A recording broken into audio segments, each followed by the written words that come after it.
தொடர்ந்து விஜய் அவர்கள் தன்னுடைய வீடியோவில் தெரிவித்திருந்த பல்வேறு கருத்துகளுக்கு பல்வேறு தரப்பிலிருந்தும் பதில்கள் தெரிவிக்கப்பட்டு வருகிறது. இந்த தருணத்தில் அதிமுகவிலிருந்து திரு கல்யாண சுந்தரம் அவர்கள் நம்முடைய இணைந்திருக்கிறார்.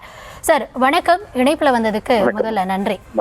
விஜய் அவர்களுடைய வீடியோ, அதனை தொடர்ந்து அதுல இடம்பெற்றிருந்த விஷயங்கள் நேரடியாக முதலமைச்சர் மேல குற்றம் சாட்டுறாரு, பழி வாங்கணும்னா என்ன பழி வாங்குங்க அப்படின்னு சொல்றாரு. இந்த தருணத்துல அவர் விஜய் எப்ப பேசுவாரு அப்படின்ற ஒரு கேள்வி எழுந்த நிலையில இந்த வீடியோல அவர் திமுக தலைமை மீதும் முதலமைச்சர் மீதுமே நேரடியாக ஒரு குற்றச்சாட்டு முன்வைக்கிறாரு. அது மட்டும் இல்லாம காங்கிரஸ் தரப்புல என்ன சொல்றாங்க அப்படின்னா, இப்போ பாஜக அமைத்திருக்கக்கூடிய அந்த ஃபேக்ட் செக்கிங் அந்த கமிட்டியை அதற்கான கமிட்டி இல்ல, விஜயை இதன் மூலமாக மிரட்டி எப்படி அவங்க பக்கம் நகர்த்தலாம், இது போன்ற பல விஷயங்கள் அங்க நடக்குது அப்படின்ற குற்றச்சாட்டையும் முன்வைக்கிறாங்க. நீங்க எப்படி பாக்குறீங்க? விஜய் அவர்கள் இப்ப இந்த காணொலி கொடுத்திருக்காரு, ஒரு காணொலி போட்டிருக்காரு. இது ஒரு பெரிய எதிர்பார்ப்பு இருந்தது. அவர் பேச வேண்டும், ஏன் அவர் பேசாமல் இருக்கிறார், நிகழ்ச்சி நடந்து முடிஞ்ச பிறகு அவர் எப்படி அங்கிருந்து கிளம்பி போயிட்டாரு, அதுக்கப்புறம் ஒரு ஆறுதல் கூட சொல்ல என்றெல்லாம் தொடர்ந்து பேசப்பட்டு கொண்டிருந்தது. அதற்கு ஒரு முற்றுப்புள்ளி வைக்கிற வகையில இன்றைக்கு அவர் அதை பேசி இருக்கிறார். அது பேசுகிற போது அவர் சொல்லி இருக்கிற செய்தி அவங்க தாவேக தரப்பை பொறுத்த வரைக்கும் அது ஒரு புது செய்தி அல்ல. ஏன்னா அவங்க ஏற்கனவே நீதிமன்றத்துல போய் அதுதான் சொல்லியிருக்கிறாங்க. இங்க ஒரு சூழ்ச்சி நடந்திருக்கிறது, அங்கே திட்டமிட்டே கலவரம் உருவாக்கப்பட்டிருக்கிறது என்பதையும் அவர்கள் குறிப்பிட்டிருக்கிறார்கள். அரசு தன்னளவுல சரியான நடவடிக்கைகள் எடுக்காமல் விட்டதுதான் இதுக்கு காரணம் என்பதையும் அவர்கள் ஏற்கனவே சுட்டிக்காட்டியிருக்கிறார்கள். அதைத்தான் திரு விஜய் அவர்களும் பேசியிருக்கிறார். எனவே அவர் முதலமைச்சர் குறித்து பேசியிருப்பது இன்னும் சரியாக பார்த்தால் அவர் கரூர்ல இது ஏன் நடக்குது என்று கேள்வி எழுப்புவது என்பது பர்டிகுலரா கரூர்ல நின்று இந்த வேலையை செய்கிற நபர் யாராவது இருக்கிறார்கள் என்று அவர் குறிப்பிட்டு காட்டுவதை போலத்தான் தெரிகிறது. அதையும் அவர் நேரடியாக குறிப்பிடாத காரணத்தால் நாமும் நேரடியாக எதையும் பேச முடியாது. ஆனா அப்படி ஒரு செய்தி சொல்றார். இதுக்கிடையில காங்கிரஸ் பேசுவது என்பது அது நமக்கு ஒண்ணுமே புரியாத விஷயமா இருக்கு. அது என்னன்னா, இப்ப தொடர்ச்சியாக திமுக ஒரு நெரேட்டிவ் செட் பண்ணி விஜய் இதுக்கு காரணம், விஜயனுடைய கட்சி தான் காரணம், இவங்க இப்படி பண்ணாங்க என்று சொல்லி மிகப்பெரிய ஒரு நெரேட்டிவ் செட் பண்ணிட்டு இருக்கிற நேரத்துல இல்ல சார், அத என்னன்னா முதலமைச்சர் கரூர் போயிட்டு செய்தியாளர்களை சந்திக்கிறப்ப கூட என்ன சொல்றாரு, மிகப்பெரிய வேதனையில நான் இருக்கேன், இது தொடர்பா அவதூறு பரப்பாதீங்க அப்படின்னு சொல்றாரு. நேற்றைய தினம் ஒரு காணொலியில அவர் பேசியிருந்தாரு. அதுலயுமே கூட எந்த அரசியல் கட்சி தலைவரும் தன்னுடைய தொண்டன் பலியாகணும், உயிரிழக்கணும் அப்படின்றத நினைக்க மாட்டான், அதனால அரசியலை தாண்டி இதை நம்ம அணுகணும் அப்படின்னு சொல்றாரு. அப்போ எப்படி நரேட்டிவ் செட் பண்ணாங்க அப்படின்னு நம்ம சொல்லலாம்? அதுதான் மேடம், இது அவர் இப்படித்தான் சொல்றாரு.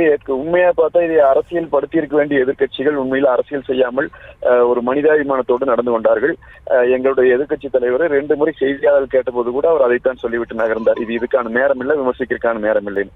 ஆனா இதே இப்பொழுது பேசுகிற முதலமைச்சர், எல்லாரும் மானுட நேசத்தோடு இருக்க வேண்டும் என்று போதிக்கிற முதலமைச்சர், திரு மரியாதைக்குரிய அமைச்சர் இவர் மா சுப்பிரமணியம் அவர்கள் அந்த அளவுக்கு நிவாரண பணிகள் நடந்து கொண்டிருக்கிற, இன்னும் பிரச்சனையே முழுமையாக முடியாத, இறந்தவர்களின் எண்ணிக்கையே முழுமையா தெரியாத நேரத்துல அவர் ஒரு காட்டமான ஒரு அறிக்கையை எதிர்கட்சி தலைவரை எதிர்த்தும் விஜய் அவர்களை எதிர்த்தும் வெளியிடுகிறார்.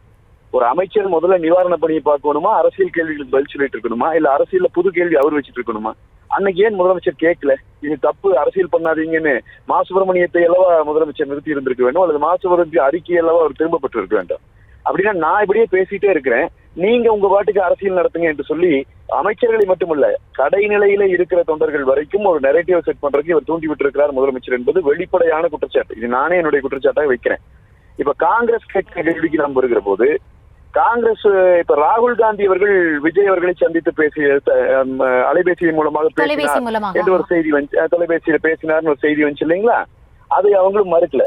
இப்ப அது என்ன நோக்கத்துல பேசியிருக்கிறாங்க, ஒரு கொலை நடந்த இடத்துல பாரதிய ஜனதா கட்சியை சேர்ந்தவர்கள் அது என்ன நடந்ததுன்னு பாக்குறதுக்காக உண்மை அறியும் குழுவை அனுப்புவதே விஜயை கரெக்ட் பண்ணி கூட்டணி கூட்டிட்டு போயிருவதற்கான முயற்சி என்று சொன்னால், இவ்வளவு தூரம் தன்னுடைய கூட்டணி கட்சி தலைவரான தமிழ்நாட்டின் முதலமைச்சர் ஒரு குற்றச்சாட்டி கொண்டிருக்கிற போது இந்த கட்சிக்காரர்களை, அவர் கூட விஜயோடைய ராகுல் காந்தி என்ன பேசினார், ஏன் அது விவாத பொருளாக மாட்டேங்குது? காங்கிரஸ் அதுக்கு என்ன பதில் சொல்லும் என்றால், இதை பயன்படுத்தி நாங்கள் முதலமைச்சர் சொல்லி உங்களை காப்பாத்துறோம், எங்க கூட கூட்டணிக்கு வந்துருங்கன்னு கேட்கறதுக்கான முயற்சியா இது?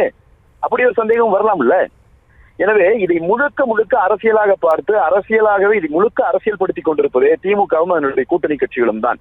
அந்த துயரத்தை விட இவர்களை பொறுத்த வரைக்கும் இதை இப்படி செய்யணும், இதை அரசியலாக்கணுங்கிற முயற்சி எடுக்கிறாங்க. விஜய் அவர்களினுடைய இந்த பேட்டி நான் இன்னும் கூட ஒரு படி மேலே போய் சொல்ல விரும்புகிறேன்.